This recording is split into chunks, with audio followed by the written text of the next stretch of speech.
بسم الله الرحمن الرحيم أعوذ بالله من الشيطان الرجيم بسم الله الرحمن الرحيم الحمد لله رب العالمين الرحمن الرحيم مالك يوم الدين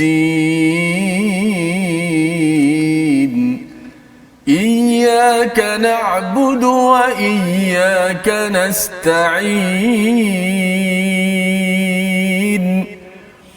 اهدنا الصراط المستقيم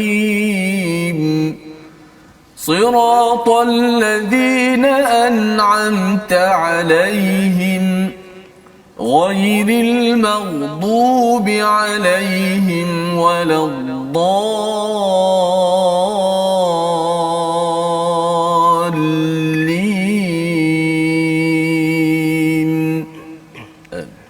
Assalamualaikum warahmatullahi wabarakatuh. Alhamdulillah wassalatu wassalamu ala Rasulillah wa ala alihi wa man wala syada la ilaha illallah syada Muhammadan abduhu wa rasuluhu. Allahumma salli ala sayidina Muhammad wa ala alihi wa sahbihi ajma'in. Amma ba'du. Apa khabar tuan-tuan dan puan yang dirahmati Allah sekalian?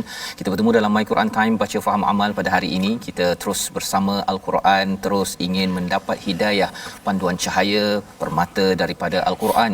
Dan pada hari ini kita dalam sesi ulang kaji halaman 195 hingga 199 yang telah pun kita ikuti selama 5 hari daripada hari Isnin hingga hari Jumaat.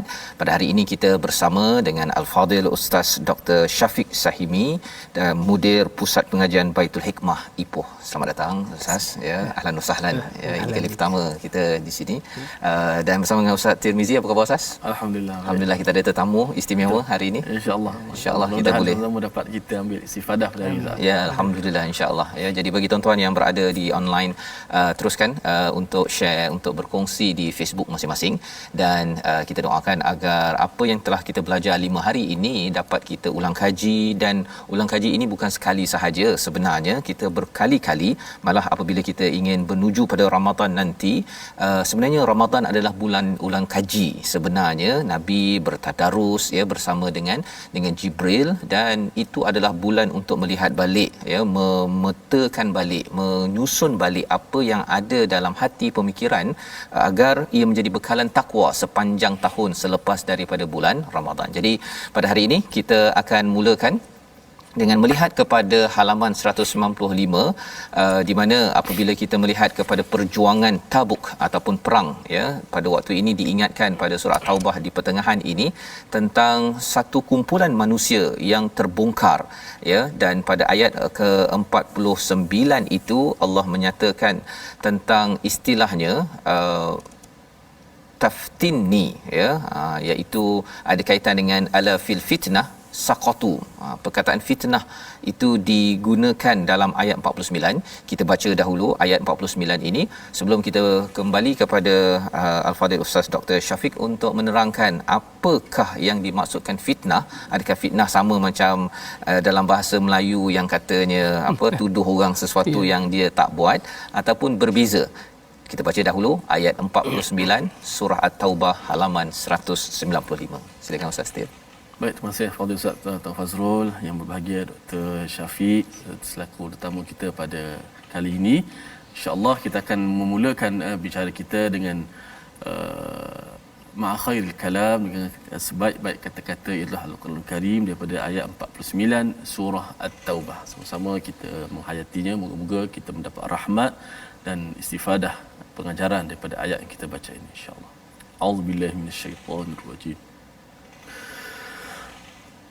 ومنهم من يقول ذلي ولا تفتني ألا في الفتنة سقطوا وإن جهنم لمحيطة بالكافرين.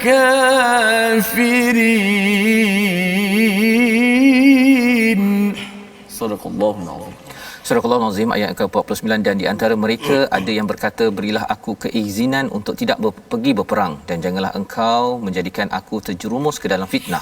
Ketahuilah bahawa mereka telah terjerumus ke dalam fitnah, dan sesungguhnya neraka jahanam itu meliputi orang-orang yang kafir. Mari kita sama-sama melihat kepada apakah maksud di sebalik ayat ini, apakah peristiwanya yang kita ingin ambil pelajaran untuk kita pada tahun ini menjadi panduan dalam hidup kita. Silakan Doktor. Bismillahirrahmanirrahim. Alhamdulillah wassalatu wassalamu ala sayyidina Rasulillah wa alihi wa sahbihi wa man tabi'a hudahu wa wala wa ba'd. Assalamualaikum warahmatullahi wabarakatuh, dan terima kasih kepada Ustaz Fazrul, Al-Fadhil Ustaz. Insya-Allah taala berdasarkan kepada ayat 49 daripada surah Taubah, kita dapat melihat Allah Azza wa Jalla menyebut wa minhum man yaqulu dhanli wa la taftinni. Di antara mereka orang munafik itu ada yang mengatakan kepada Nabi SAW, izanli, berikan keizinan kepadaku. Izin di sini adalah berikan izin kepadaku untuk tidak ikut sertai perang. Tak payah pergi perang. Okey, untuk tidak pergi perang. Yang perang adalah perang Tabuk. Wala taftinni, dan wahai Rasulullah, supaya tidak aku jatuh kepada fitnah. Maka para ulama tafsir menyatakan bahawa fitnah yang mereka takut dan khawatir untuk jatuh itu adalah fitnah terhadap wanita Rom yang akan dihadapi oleh orang Islam dalam peperangan Tabuk, yang dikatakan mereka adalah wanita-wanita yang cantik. Maka orang-orang munafik ini konon-kononnya nak menjaga iman mereka, dia kata kami kalau ikut pergi perang juga nanti kami terfitnah dengan kecantikan mereka. Jadi baik kami duduk sini, tak payah pergi. Oh gitu. Okey, begitu. Maka ala fil fitnati saqatu. Maka Allah Azza wa Jalla mengatakan ala fil fitnati saqatu. Sebenarnya mereka itu sendiri telah jatuh kepada fitnah. Dan apakah makna fitnah? Kalau kita merujuk kepada teks ataupun terminologi dalam bahasanya, maka para ulama lughah seperti Gharib Al-Asfahani rahimahullahu taala, Al-Imam Al-Azhari rahimahullahu taala mengatakan bahawa perkataan fitnah daripada kata fa ta nun, fa ta dan nun. Dan kebanyakan penggunaan fitnah ini adalah mengenai ikhtibar atau imtihan, iaitu ujian atau cubaan kepada mereka. Maka di dalam makna ini, kalau kita maknakan dengan perkataan itu, mungkin maknanya boleh jadi iaitu seperti dengan makna itu ujian kepada mereka. Tetapi ulama mengatakan di dalam Al-Quran perkataan fitnah juga boleh bermakna ismun, iaitu dosa. Sebagaimana firman Allah Azza wa Jalla di dalam Al-Quran, walakinnakum fatantum anfusakum wa tarabbastum wartabtum, dalam surah Al-Hadid, iaitu akan tetapi kalian telah melakukan dosa, wuqu'u fil maksiyah, jatuh kepada maksiat. Maka di dalam ayat ini perkataan fitnah itu memberikan makna juga dosa. Artinya apa? Kamu takut jatuh kepada dosa terhadap wanita, tetapi sedangkan kamu telah jatuh kepada dosa kerana mengingkari perintah Rasul untuk pergi berjihad. Okey. Jadi Kamu sendiri telah jatuh kepada dosa itu. Dan begitu juga, walaupun begitu, dalam makna fitnah yang sebagaimana Ustaz sebut tadi, orang kita kadang-kadang gunakan fitnah, hang fitnah aku, kamu fitnah saya. Tak sama itu bukan dengan makna seperti ini. Walaupun di sana ada ayat di dalam Al-Quran, fitnah juga boleh datang dengan makna ihraq, iaitu membakar. Sebagaimana dalam suratul Buruj, Allah Azza wa Jalla menyebut innal ladzina fatanul mu'mina wal mu'minat, mereka yang telah membakar ashabul ukhdud, fatanul mu'mina wal mu'minat. Boleh juga fitnah itu dengan makna kufur ataupun syirik. Sebagaimana Allah Taala firmankan di dalam suratul Baqarah, Allah Taala sebut waqatiluhum hatta la takuna fitnah, perangilah mereka sampai tidak berlakunya kekufuran dan kesyirikan. Begitu. Jadi dan mungkin yang hampir sama dengan yang orang kita selalu gunakan, iaitu makna yang boleh kita maknakan juga, iaitu khilafat, iaitu perpecahan sama. Mungkin fitnah yang dikata kamu fitnah saya, menjadikan hubungan itu berpecah. Umat Islam berpecah. Dan itu juga diambil daripada firman Allah Azza, yabghunakumul fitnah. Orang-orang munafik itu selalu melakukan sesuatu yang menjadikan mereka nak jadikan umat Islam pecah belah. Saya rasalah yang paling dekat nak digunakan oleh masyarakat kita yang itu. Iaitu yabghunakumul fitnah. Mereka inginkan perkelahian umat Islam dengan tuduhan-tuduhan seperti itu. Adapun dalam konteks ayat ini, kita boleh maknakan sebagaimana para ulama tafsir mengatakan bahawa fitnah ini adalah wuqu'u fil ma'siyah, iaitu jatuh kepada maksiat. Maka mereka konon-konon nak jaga iman, tak nak tengok orang perempuan yang cantik, nak jaga iman mereka, tetapi sebenarnya dengan mereka memberikan alasan untuk tidak ikut peperangan itu merupakan suatu fitnah ke atas mereka, iaitu jatuh mereka kepada kemaksiatan dalam mengingkari perintah Nabi sallallahu alaihi Baik, wasallam. terima kasih ucapkan pada Dr. Syafiq. Antara pelajaran kat situ kena jaga-jaga percakapan kita ni ya. Pasal kalau kita cakap macam baik kan, tapi rupanya dapat detect, rupanya dapat dikenal pasti dalam percakapan itu macam nak tunjuk baik tapi sebenarnya pemalas kan. Okey, penakut, pengecut, dan ini perkara yang kita ingin sama-sama belajar apabila kita nak melaksanakan. Yang penting berjuang beramal kan. Kadang-kadang perkataan yang kita ucap itu dapat ditangkap oleh orang yang tajam. Betul. Ya, ada basirah itu dia nampak bahawa sebenarnya dia ini nak mengilat dan mengelak ya, dan inilah yang dibongkarkan oleh Allah banyak di dalam surah At-Taubah terhadap kumpulan munafik. Betul. Ini Ustaz ya. Baik, ini adalah antara perkara yang kita ikuti pada halaman 195 dan kita ingin teruskan lagi ya pada halaman 196 di mana orang-orang munafik ini adalah antara orang yang suka menyatakan perkara-perkara yang tidak benar ya, ataupun suka bercakap perkara kalau di depan Nabi itu nampak cantik dia semua ya, tapi di belakangnya tu macam-macam. Jadi salah satu daripadanya adalah ayat yang ke-61 yang kita ingin lihat bersama, apabila mereka ada di kalangan mereka yang menyatakan Nabi mempercayai semua apa yang didengarinya. Apa maksudnya? Kita baca dahulu ayat yang ke-61 dan kita akan lihat apakah budaya munafik yang kita kalau boleh tak nak berlaku dalam diri masyarakat kita, dan kita nak lihat contoh pada tahun 2021 2022 ini nanti selepas kita baca ayat 61. Silakan Ustaz Teo. Baik, insya-Allah kita nak terus baca ayat 61. Rupanya perkataan fitnah dalam Quran banyak tapi membawa maksud yang berbeza. Maka jangan bila nampak fitnah tu kita nampak satu je. Mana memerlukan kepada tafsiran supaya dapat kita memahami ya. Itu yang ada orang tersilap Ustaz, yang apa al-fitnah asyaddu minal qatl kan. Jadi dia kata jangan tuduh orang, itu berarti dia bawa dalil itu kan. Kena rujuk Dr. Syafiq dulu lah. Kerana ada masuk dosa, ada yang masuk ujian, ada bala dan sebagainya. Baik, sama-sama kita baca ayat 61 pula untuk kita dapat menelusuri pula akan makna-makna yang Allah Subhanahu wa taala sampaikan insya-Allah. Auzubillahi minasyaitanir rajim. Wa minhumul ladzina yu'dzuna an-nabiyya wa yaquluna huwa udhun.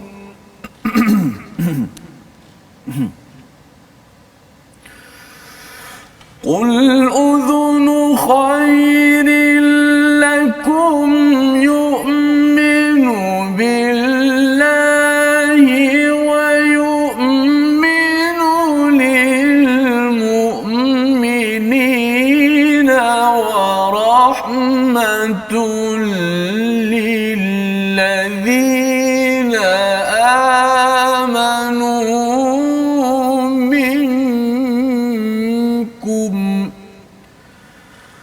والذين يؤذون رسول الله لهم عذاب أليم.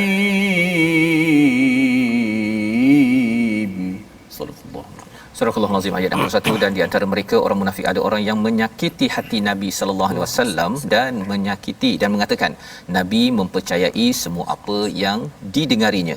Katakanlah dia mempercayai semua yang baik bagi kamu, dia beriman pada Allah, mempercayai orang-orang mukminin dan menjadi rahmat bagi orang-orang beriman di antara kamu, dan orang-orang yang menyakiti Rasulullah akan mendapat azab yang pedih. Ini adalah salah satu daripada sifat orang munafik pada waktu dahulu yang kita harapkan juga sifat ini tidak sampai pada kita Ustaz ya, iaitu menyakiti Nabi, yu'dzunan nabi ya, dengan menyatakan huwa udhun. Boleh tak Ustaz ceritakan apa konteks ayat ini, dan zaman sekarang ada tak lagi orang yang perangai macam ni? Sila. Pertama sekali perkataan udhun di dalam bahasa Arab, terima kasih Saudara Fazrul, dalam bahasa Arab adalah dari pertama artinya udhunun, kita pun belajar masa kecil udhunun telinga. Dan digunakan perkataan ulama mengatakan bahawa ia tashbih al-baligh, iaitu memberikan suatu perumpamaan yang sangat penuh dengan nilai sastra pada nak menunjukkan, mereka nak gambarkan Nabi ni kamu cakap apa je telinga dia dipasang. Okey, telinga dia dipasang dan tinggal pasang, seolah-olah mereka nak memperlekeh Nabi. Minta maaf dengan bahasanya, kita pun tak ada gamak nak katakan Nabi gitu, lurus saja. Okey, kamu saja cakap je, kamu sumpah kat dia saya tak boleh ikut perang pasal anak sakit, Nabi kan dengar, dia akan percaya. Kamu tak pergi perang, kamu kata sebab kamu sakit kaki, Nabi akan percaya. Dia seolah mengatakan Nabi ni lurus. Kamu cakap je, dia uzun, dia akan dengar saja apa yang kamu kata. Maksudnya dia tak adalah balas balik ke? Nabi tak ada balas balik. Nabi tak kata kamu tipu, kamu munafik. Tak. Itu, dan itu merupakan rahmat kepada umat Islam. Ya. Kalau tidak Sayyidina Umar habis pancung kepada semua nanti dah. Kan? Jadi uzun, maka itu adalah telinga. Maka dia kata, dan itu adalah perkataan yang menyakiti Nabi SAW, iaitu untuk merendahkan, mengejek Nabi SAW. Maka para ulama mengatakan lelaki yang menggelarkan Nabi begitu itu dikatakan namanya Al-Attab bin Qushair rahimahullah. Sebagaimana riwayat daripada Al-Imam Al-Qurtubi rahimahullah taala, beliau mengatakan kepada sahabatnya, kamu cakap je kepada dia, dia akan benarkan apa je yang diucapkan. Dia akan benarkan, dia terima aja apa yang kamu cakap. Para ulama mengatakan mereka adalah Jallas bin Suwaid, yang mana Jallas ketika duduk dengan kawan-kawan dia, dia kata jangan bongkar benda ni, nanti sampai kepada Nabi, sekarang Nabi tuduh kita begitu.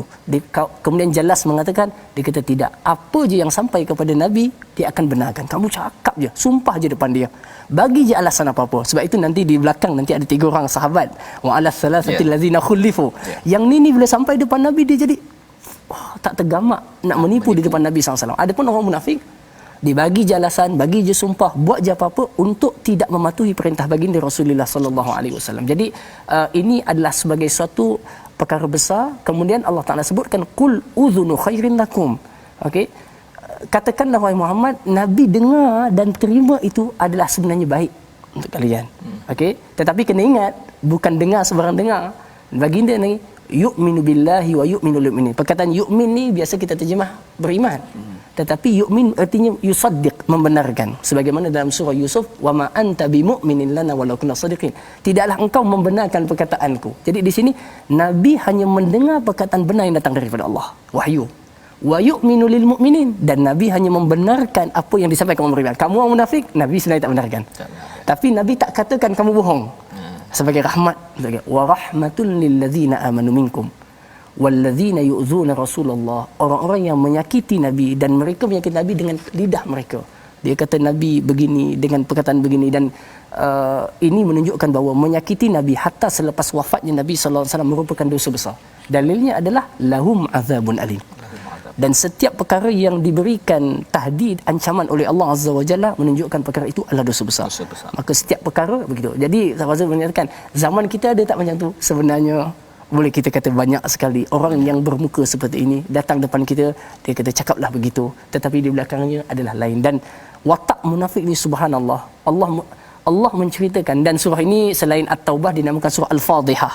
Ada juga ulama mengatakan surah Al-Haffarah, iaitu yang menggaul, mencungkil lagi sifat-sifat mereka. Bukan hanya pada perkataan mereka, bahkan perbuatan mereka dijelaskan oleh Allah dengan begitu teliti sekali. Jadi kalau kita lihat di zaman ini dengan segala sifat yang Allah sebutkan dalam surah At-Taubah, ada lagi nanti dalam surah Al-Munafiqun, ada lagi dalam surah An-Nisa, kita dapat perkataan yang amat jelas pada menunjukkan watak-watak ini.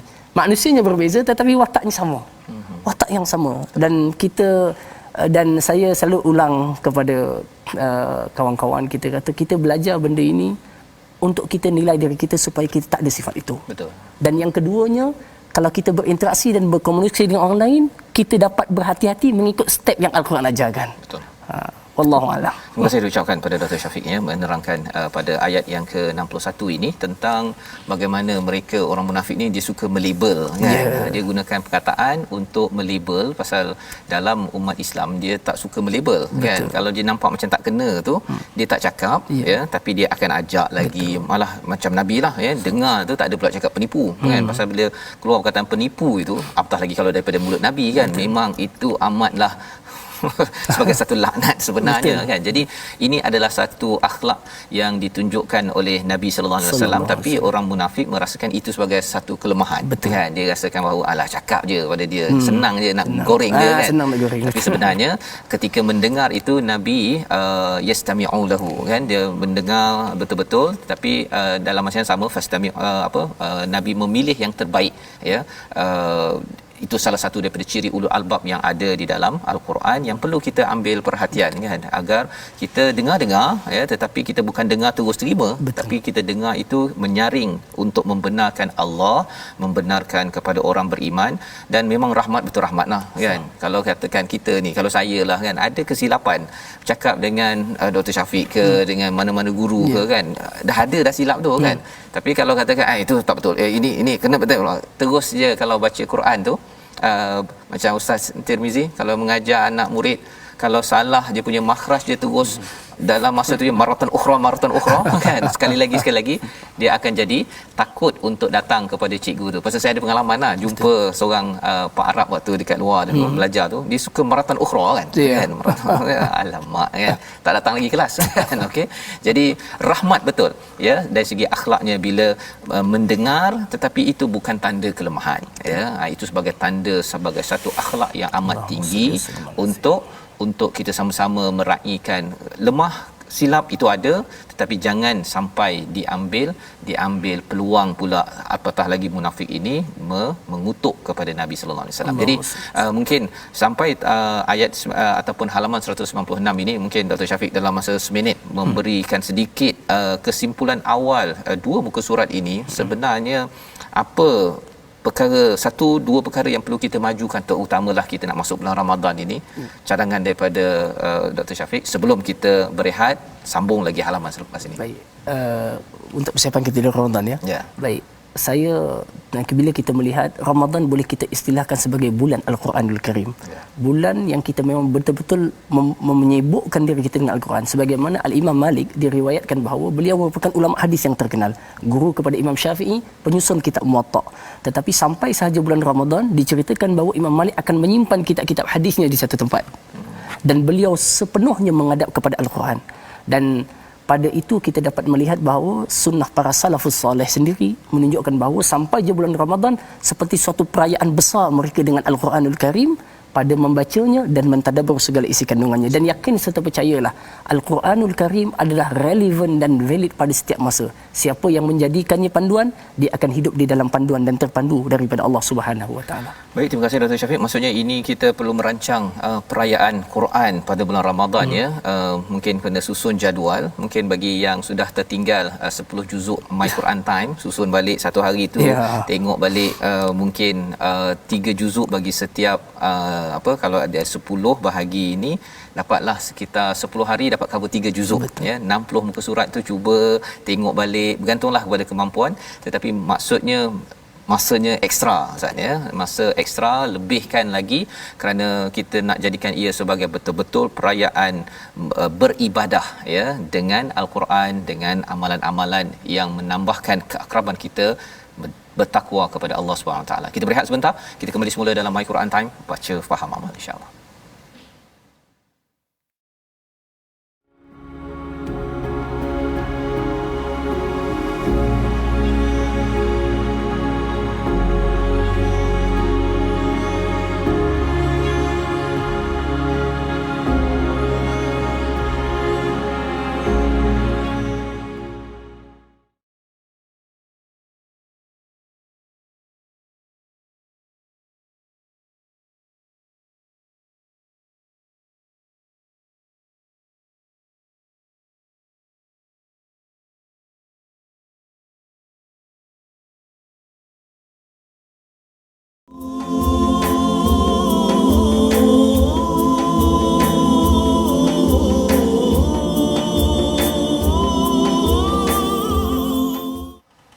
يحذر المنافقون أن تنزل عليهم سورة تنبئهم بما في قلوبهم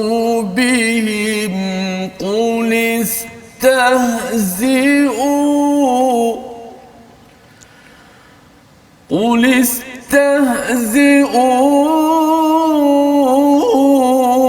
إن الله مخرج ما تحذرون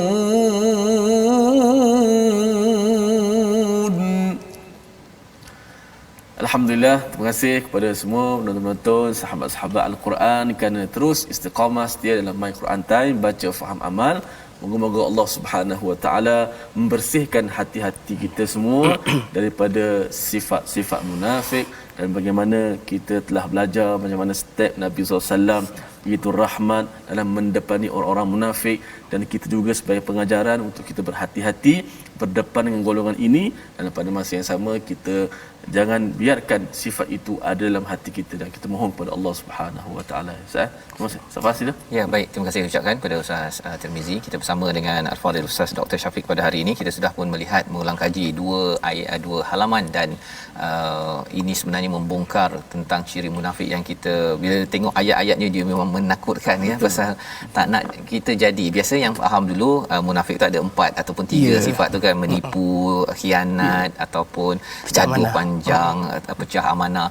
Tapi itu pendek sangat. Tapi yang ini dia bagi ya, Allah berikan peringatan ini, dan malah siap lagi orang munafik itu macam mana responnya itu pun di capture, ditangkap ya, dan direkodkan di dalam surah At-Taubah ini, yang menyebabkan dia macam tak boleh lari lah kan. Ketika mendengar ayat-ayat ini, dia menyebabkan hati rasa alamak jangan sampai orang sebelah tahu bahawa saya ada masa ataupun kadang-kadang terjatuh ke dalam sifat-sifat yang disampaikan di sini. Jadi ayat 64 yang dibacakan sebentar tadi pada halaman 197 menyambung kembali kepada apakah realiti ini. Allah menyatakan pada ayat 64, orang-orang munafik itu takut jika diturunkan suatu surah yang menerangkan apa yang tersembunyi di dalam hati mereka. Katakanlah kepada mereka, teruskanlah memperolok-olok terhadap Allah dan Rasul, sesungguhnya Allah akan mengungkapkan apa yang kamu takutkan. Jadi menyambung lagi, psikologi orang munafik ini sebenarnya kalau kita tengok dalam ilmu psikologi, orang bercakap tentang personality test kan, ada bercakap tentang sanguine, tentang orang pandai bercakap, orang yang pendiam apa sebagainya, tetapi tak ada personality test bercakap tentang orang munafik. Kan ya, orang munafik ni dia bukan kajian psikologi lah, tak tahulah, mungkin bagi tuan-tuan yang pakar psikologi boleh nanti menyatakan kalau ada personality test untuk menentukan saya ni munafik ke tidak kan. Tetapi surah Taubah ini penuh dengan perkara tersebut. Kalau Ustaz boleh jelaskan tentang ayat 64 tu, apa sebenar yang dimaksudkan dengan yahzarul munafiqun, silakan. Bismillahirrahmanirrahim. Dalam ayat ini kita dapat melihat Allah Azza wa Jalla membongkar beberapa lagi sifat jiwa orang munafik. Antara yang paling ketara kita dapat melihat adalah mereka sentiasa dalam keadaan takut. Quran menggambarkan la ilaha illa wa la ilaha illa. Dia kata nak sokong orang beriman betul-betul ni, nanti orang musyrik tak bagi dana pula contohnya kan. Sokong orang musyrik, nanti dia berkata aku kafir pula. Jadi dia sentiasa dalam keadaan kebingungan. Allah Taala sebutkan begitu, muzabzabina baina zalika la ilaha illa wa la ilaha illa. Tetapi dalam ayat ini Allah Taala gambarkan lagi perkataan yahzarul munafiquna. Mereka sentiasa berada dalam keadaan takut, curiga kalau perancangan mereka itu terbongkar. Dan tentunya Allah telah bongkarkan kepada Nabi SAW. Tetapi rahmatnya Nabi kepada seluruh umat manusia adalah Nabi tidak mengatakan Umar hak munafik, ini munafik. Tetapi mereka sentiasa dihantui dengan ketakutan. Yahzarul munafiquna an tunazzal alaihim suratun tunabbi'uhum. Mereka sangat-sangat khawatir kalau Allah Taala turunkan satu surah cerita pasal mereka, dan ternyata surah itu turun pun mereka menceritakan sifat mereka. Allah sebut dengan begitu detail, sampaikan dalam surah Al-Munafiqun dia punya dahsyat. Allah Taala cerita, Allah sebut wala ta'rifannahu fil lahnil qaul. Sampaikan kamu pasti boleh kenal dia dengan cara cakap je. Cara cakap. Allah percakapan mereka tu Nabi boleh kenal mereka. Sampai ke tahap itu Allah Azza wa Jalla menyifatkan dan menggambarkan mereka. Jadi pastinya mereka takut kalau setiap satu mereka disebut oleh baginda Nabi SAW. Dan kita juga boleh melihat psikologi orang munafik ini. Dia punya perasaan dia adalah sentiasa berada ragu terhadap janji Allah. Allah Ta'ala sebut di dalam Al-Quranul Karim, ma wa'adana Allah wa rasuluhu illa ghurura. Dia kata, apa yang Allah janji, apa yang Rasul janji ni, ini semua mainan-mainan belaka. Maknanya kalau kita kata Allah sebut janjikan begini, orang beriman akan dapat begini, hidup dalam keadaan begini, orang yang bersedekah akan begini, dia dalam dirinya, dia dalam meragui janji Allah dan Rasul. Nabi janjikan kemenangan tetapi mereka ragu. Sebab itu mereka kata kalau ikut betul-betul perang ni, kalau tak menang nanti rugi pula dengan yang ini. Kalau ikut yang ini, nanti yang ni pula kata aku begini. Dan munafik ini pula hadir pada saat Islam menang. Islam menguasai wilayah. Boleh dapat banyak untung. Boleh dapat banyak untung. Ada kemaslahatan peribadi kan, dapat projek itu ke, dapat dana itu ke, dapat ini ke. Jadi dia kata kalau yang ni tak dapat ini, tapi kalau lawan ni takut dia pula menang nanti kan. Dia kalau kefahaman ini ada orang gunakan ketika dia menganalisis kepada pelbagai parti politik ataupun pelbagai organisasi ke apa ke. Dia sah ke guna kaedah itu ataupun macam mana tu Ustaz? Kita mengambil panduan secara umum boleh, tetapi kita jangan menspesifikasikan kerana kita tidak disuruh untuk mengukur hang munafik kan. Kita tapi kita mengambil secara umum supaya apa? Supaya kita dapat berhati-hati dengan setiap tindakan yang kita hadapi di depan, kerana Allah Taala menjadikan Quran bukan sebagai bacaan semata-mata. Okey, walaupun bacaan ustaz mendamaikan, itu satu rahmat dah kan kepada kita, tetapi hudan lil muttaqin. Dalam setiap langkah kamu Al-Quran memberikan petunjuknya. Maka dalam konteks ini panduan umum tanpa kita nak letakkan spesifik, kamu terus ada begitu, jadi kita khawatir kita salah meletakkan sifat tersebut. Sebab itu ulama mengatakan munafik ini kita boleh istilahkan ada dua jenis. Satu munafik i'tiqadi dan yang kedua munafik amali. Adapun yang i'tiqadi yang kita ceritakan sekarang ni. Memang dalam hatinya menyembunyikan kekafiran, benci Allah, benci Rasul, benci orang beriman. Tetapi zahirkan dengan pakaiannya. Dikatakan Abdullah bin Ubay bin Salul ni orangnya handsome, cantik, cakapnya pun fasih, tetapi di dalam dirinya menyembunyikan sebesar-besar kekufuran dan kebencian kepada Allah dan Rasul. Dan ada yang kedua munafik amali. Yang ni kita jangan terus kata hang munafik macam dalam Quran lahum adzabun alim, dah jangan dulu. Kenapa? Kerana dia memiliki beberapa karakter yang karakter itu boleh masih untuk diubah. Seperti yang kita sebut iza haddatsa kadzaba, kalau cakap bohong, wa iza wa'ada akhlafa. Jangan kawan untuk bohong baru sekali kita kata munafik lah. Munafik. So, bahkan dalam Quran orang munafik ini azabnya lebih dahsyat daripada orang kafir. Allah nyatakan dalam surah An-Nisa, innal munafiqina fid darkil asfali minan nar. Asfal. Kalau oven masak kek tu yang paling bawah. Kenapa jadi jauh tu Ustaz? Bawah sekali tu. Kerana kalau orang kafir dia sekadar kufur kepada Allah. Jelas. Habis. Orang Islam pun tengok, okey dah. Orang munafik dia berada hidup dengan orang Islam, kahwin dengan orang Islam, dia melakukan tipu daya kepada orang Islam. Tu kira macam duri dalam daging. Duri dalam daging. Kalau kita tengok kejatuhan Empire Osmaniyah sendiri, kejatuhan Spanyol sendiri macam kan. Tali baruk sama dengan tali baruk, duri dalam daging. Yukhadi'un Allah wa Rasul. Mereka main dengan Allah, Rasul. Orang beriman pun dia mainkan. Jadi dia macam buat dua kesalahan besar. Dalamnya kufur dah, luarnya mainkan orang.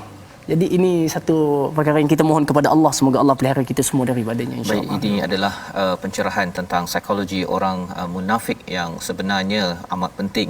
Kalau dalam surah Taubah ini memang diberikan perhatian, malah lebih daripada itu ialah bercakap tentang orang munafik ini dia tersilap prioriti, keutamaan ya. Dia memilih dunia dan dia rasa macam kalau pihak ini ada dapat manfaat, pihak ni dapat manfaat, dia pergilah ke tempat situ. Tetapi kalau apabila kita fokuskan kepada akhirat, maka keutamaan kita itu jelas, menyebabkan kalau dekat sini saya tak dapat pun tak apalah ya. Yang penting ialah saya bersama dengan kebenaran. Dan inilah yang disampaikan sebentar tadi. Walaupun dalam kehidupan kita berasa takut tu ada juga. Betul. Kan, tapi kalau takut kerana kita nak mencari dunia dengan takut kerana kita nak mencari akhirat, dua takut yang memang berbeza ya, berbeza. Takut mencari akhirat itu menyebabkan kita perjuangkan kebenaran, tapi takut cari dunia ni kalau perlu menipu, kalau perlu sembunyi letak bawah meja ke, ataupun rancang 3-4 langkah untuk pastikan kita tak ditangkap bersalah. Itu juga adalah takut, tapi takut itu adalah tak berbaloi dalam perjuangan kita dipinjamkan 60-70 tahun hidup kita Ustaz ya. Jadi ini adalah pelajaran halaman 197, dan kita nak lihat bagaimana pula ciri orang yang diberi rahmat oleh Allah Subhanahu Wa Taala pada ayat yang ke-71. Ya, ini Allah buatkan perbandingan orang yang tidak mengambil pelajaran daripada kaum-kaum terdahulu, Nuh, Ad, Samud, tapi ada kumpulan yang betul-betul menjaga iman pada ayat 71. Kita baca bersama dipimpin Ustaz Tirmizi. Baik, terus pada ayat yang ke-71 untuk kita melihat pada makna-makna pada ayat ini juga, untuk kita mengambil pengajaran bagaimana orang-orang beriman dan kita dibersihkan daripada ciri orang munafik yang biasalah ada dua color, dalam lain, luar lain. Yang bahaya tu, masya-Allah. Wal mu'minuna wal mu'minatu أولياء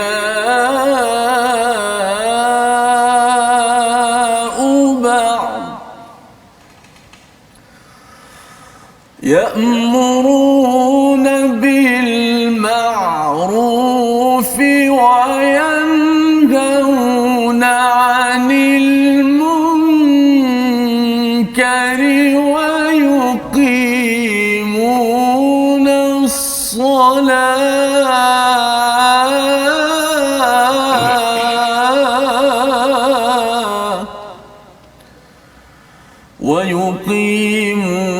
الصلاة ويؤتون الزكاة ويطيعون الله ورسوله أولئك سيرحمهم الله إن الله عزيز حكيم. صدق الله.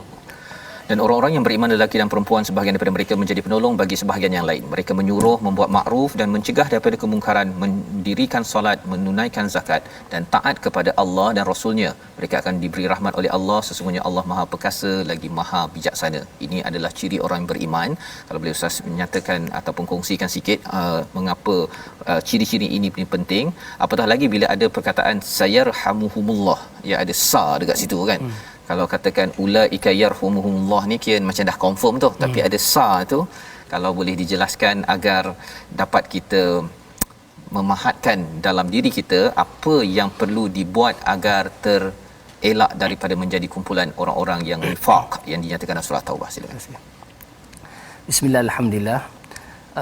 Di dalam ayat yang ke-71 Allah menceritakan sifat yang berlawanan dengan sifat yang kita bicarakan tadi, iaitu sifat munafikin, dan kita mohon kepada Allah semoga kita disifatkan Allah dengan sifat ini dan kita semua mendapat rahmat daripada Allah. Allah menyebut wal mu'minuna wal mu'minat, orang beriman lelaki dan orang beriman ba'duhum awliya'u ba'd, sebahagian mereka itu menjadi awliya dengan sebahagian yang lain.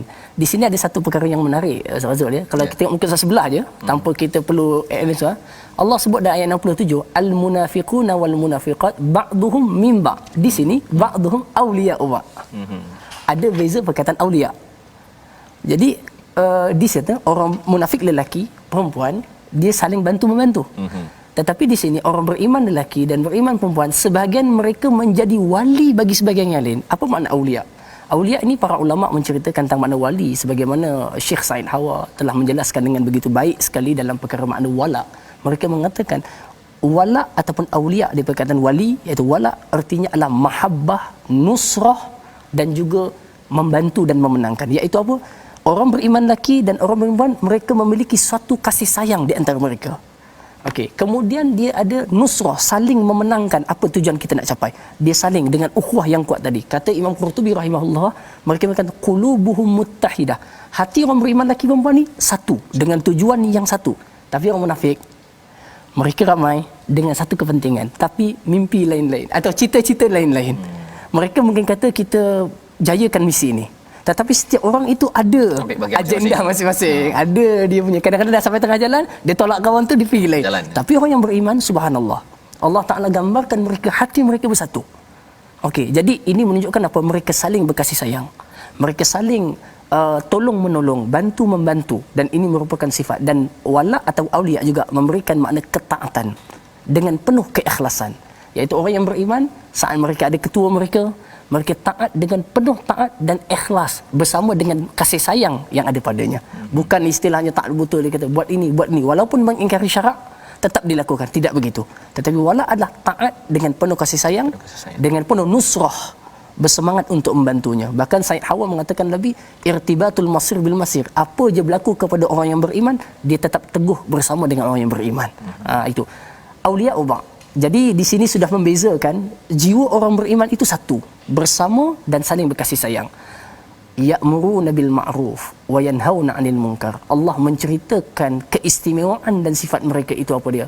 mereka selalu menyuruh kepada perkara yang baik. Ulama tafsir mengatakan ma'ruf ini adalah mengisahkan Allah, mengabdikan diri kepada Allah dengan penuh keikhlasan. Wa yanhauna 'anil munkar, Ibnu Aliyah mengatakan bahawa wa yanhaunaka, bila disebut mungkar dalam Quran, mereka mengatakan semua penyembahan terhadap berhala dan juga syaitan. Jadi semua perkara yang bawa kepada jahanamnya akidah adalah perkara mungkar. Jadi orang beriman ni dalam hidup dia ada satu benda, iaitu selalu ajak manusia dan masyarakat untuk kita buat benda baik. Jayakan misi baik. Macam kita ni lah baca Quran, ajak orang tadabbur Quran, ajak orang ke masjid.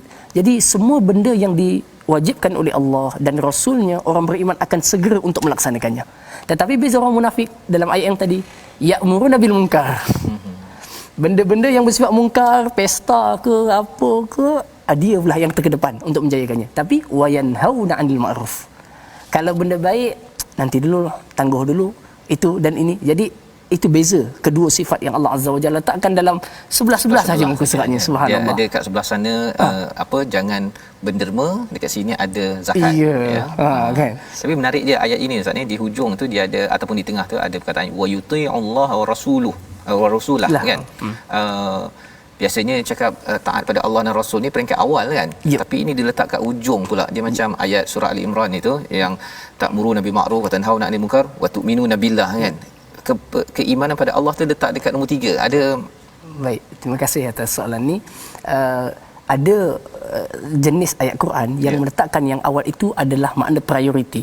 Tetapi dalam ayat ini bukan maknanya taat Allah itu di belakang, tak. Tetapi maknanya apa? Setelah dimention mukminun, mereka mesti beriman kepada Allah. Iaitu mentasdik, membenarkannya. Betul. Bukan bermakna mentaati Allah itu benda yang dikesampingkan, tidak sekali-kali begitu. Bahkan taat kepada Allah lah menjadikan dia solat. Taat kepada Allah lah menjadikan dia menunaikan zakat. Okey, tapi ayat itu ingin menjelaskan lagi bahawa Allah Azza wa Jalla dan mentaatinya merupakan suatu kepentingan yang takkan boleh orang itu mendapat rahmat melainkan dengan jalan ketaatan kepada Allah. Maknanya sekadar beriktikad tanpa melaksanakan perintah dengan taat itu adalah tidak boleh. Maksudnya dia solat dengan iktikad niat taat baru dapat rahmat. Ya, kan? Pasal ada juga orang yang solat pasal dia nak dapat projek 10 juta kan. Jadi itu bukan taat pada Allah tu kan. Dia niat lain kan. Sangat menarik sahabat-sahabat ya. Kalau kita sambung tadi ayat tadi kan, wa yanhauna 'anil munkar wa yuqimunas salah wa yu'tunaz zakah. Allah sebut dan mereka mendirikan solat, tapi dalam zakat menunaikan zakat. Kenapa dalam sembahyang tak sebut tunaikan sembahyang? Tapi disebut mendirikan salat. Artinya beza orang beriman dan orang munafik dalam melakukan salat. Orang beriman yuqimus salah. Dia sedar Dia sedar. Kalau kita contoh berdiri ya, kita susun tulang-tulang kita tersusun rapi, cantik, kemas. Maknanya orang yang solat, beriman solat dengan segala adab zahir, adab batin. Dengan segala rukun dan sunat yang dijaga dengan baik. Tapi cuba tengok orang munafik. Allah sebut apa? Wala ya'tuna salata illa wa hum kusala. Mereka sembahyang juga, tetapi tunaikan saja. Tunai je. Macam kita bayar zakat kan begini. Dah habis, selesai. Tetapi orang beriman dia solat dengan penuh ada khusyuknya, dengan penuh tertibnya. Jadi di sini sudah menunjukkan perbezaan. Artinya rahmat datang kepada orang yang memelihara solat dengan solat yang sebenar. Adapun orang munafik wahum kusala, sembahyang juga tapi asal orang tak kata aku sudahlah. Kalau ramai-ramai sembahyang, nanti bapak mertua cakap pula nanti kalau tak solat. Depan bapak mertua semua 4 rakaat jadi. Okey begitu. Kan. Subhanallah. Allahu akbar. Jadi ini adalah sifat orang yang mendapat rahmat dan perkataan sa tadi, sayarfumullah tu, kalau Ustaz boleh cerita sikit mengapa ada sa dekat situ. Setelah disebutkan segala sifat-sifat tadi, maka Allah Azza wa Jalla menyebutkan merekalah orang yang akan dirahmati Allah. Artinya apa? Apabila kalian melengkapi sifat-sifat itu, maka datang kerahmatan Allah ke atas kalian. Cuma saya mungkin nak sentuh sikit kalau dibenarkan ya, untuk kita lihat makna rahmat itu. Terkadang orang maknakan rahmat ni Allah rahmatilah saya. Tetapi sebenarnya dalam Quran perkataan rahmat itu sendiri memberikan banyak makna atau memberikan banyak makna yang boleh kita amati. Kalau dalam firman Allah Azza wa Jalla, ulaika sayarhamuhumullah, rahmah itu boleh makna dengan makna kemenangan. Allah Ta'ala sebut arada bikum rahmah, kan? Apabila Allah menghendaki rahmat, rahmat artinya kemenangan. Kan? Begitu juga kemenangan kalau di mana? Di dunia ke akhirat? Di dunia dalam peperangan. Arada bikum rahmah, untuk Allah menghendaki kemenangan kepada kamu. Dan boleh juga rahmat dengan makna maghfirah, iaitu keampunan daripada Allah Azza wa Jalla. Allah sebut la taqnatu min rahmatillah. Itu jangan kamu putus asa daripada keampunan Allah. Teruskan. Okey? Jadi boleh kita maknakan di sini, mereka orang yang mungkin diampunkan Allah dengan perbuatan baik mereka. Maknanya orang yang beriman selalu dalam proses pembersihan daripada Allah. Selalu dibersihkan Allah, disucikan oleh Allah. Boleh juga dimaknakan, yang saya rasa ini adalah paling dominan dilakukan oleh orang kita, rahmat dengan makna mawaddah. Iaitu kasih sayang, iaitu Daripada Allah sayang dia. Dan tuan-tuan, rahmat ni bukan benda kecil. Sebab itu Ashabul Kahfi ketika dia min ladunka rahmah. Ya, pohon rahmat daripada Yang Allah. nak ada rahmat, dia nak Allah dalam tekanan luar dia itu, dalam gua itu dia minta kepada Allah kasih sayang Allah. Dan subhanallah, melebihi adat 300 tahun lebih tidur tak mati, rahmat daripada Allah. Jadi kita begitu dalam Maksudnya rezeki dalam kita, keadaan PKP, dalam keadaan galau yang ada, dalam hati ada taman lagi ya. Jadi sebabkan Masya Allah. rahmat Allah turun ya. Okey, masya-Allah. rahmat bainahum. Masya-Allah, itu adalah yang disebut tadi tu mengundang rahmat Allah Taala lah. Ya, bila kita solat, bersifat dengan sifat ini, solat dengan solat yang betul, tunaikan zakat, harta yang wajib, kemudian taat Allah dan Rasul, amar ma'ruf nahi munkar, orang itu sentiasa hidup dalam rahmat Allah Azza wa Okey, Jalla. ada orang tanya, Ustaz, macam mana nak dapat rahmat tu? Saya nak Allah rahmat tapi nak dapat ni ada cara dia. Ini cara ni yang kita doa pada Allah SWT agar Allah pimpin kita dengan menjadi orang yang sentiasa diberi rahmat. Kita bersama dengan Ustaz Dr. Syafiq untuk memimpin doa akhir kita, memohon agar kita diberikan rahmat oleh Allah SWT. Bismillahirrahmanirrahim. Alhamdulillahirabbil alamin wa bihi nasta'in wassalatu wassalamu ala sayyidil mursalin wa ala alihi wa ashabihi ajma'in. Ya Allah, ya Tuhan kami, ampunilah segala dosa-dosa kami. Ampunilah dosa kedua ibu bapa kami. Ampunilah dosa guru-guru kami. Ampunilah dosa anak-anak murid kami, dan ampunkanlah dosa seluruh orang mukmin yang lelaki dan juga perempuan, ya Allah. Ya Allah, ya Tuhan kami bermohon dengan segala sifat-sifat-Mu yang mulia, ya Allah. Jauhilah kami daripada segala sifat munafikin, ya Allah. Sucikanlah hati kami daripada segala sifat nifaq, dan jadikanlah amalan-amalan kami ikhlas kepadamu, ya Allah. Ya Allah, ya Tuhan kami, jadikanlah kami orang beriman saling berkasih sayang kerana-Mu, ya Allah. Saling bersatu padu dan bertolong menolong kerana-Mu, ya Allah. Dan kurniakanlah kepada kami, ya Allah, akan kejayaan di dunia, mendapat kemenangan, dan kejayaan di akhirat, mendapat syurga-Mu, ya Allah. Bimbinglah hati kami, bimbinglah diri kami untuk sentiasa mentaati-Mu, ya Allah. Habib ilainal iman wa zayyinhu fi qulubina wa karrih ilainal kufra wal fusuqa wal isyan. Cintakanlah kami kepada keimanan dan hiasilah iman di dalam diri kami, ya Allah, dan jauhilah kami daripada segala kekafiran, kefasikan dan juga kemaksiatan, ya Allah. Rabbana hab lana min azwajina wa dhurriyyatina qurrata a'yunin waj'alna lil muttaqina imama. Rabbana atina fid dunya hasanah wa fil akhirati hasanah wa qina adzabannar. Walhamdulillahi rabbil alamin. Amin ya rabbal alamin. Moga Allah mengabulkan doa yang dipimpin oleh Ustaz Dr. Syafiq sebentar tadi, dan kita mengucapkan kami mengucapkan ribuan terima kasih kepada Dr. Syafiq hadir pada My Quran Time bersama dengan tuan-tuan, dan kita doa agar Allah merahmati kita jauh daripada sifat munafik yang disampaikan dalam surah At-Taubah. Inilah kesedaran yang ingin kita lebarkan dalam tabung gerakan Al-Quran.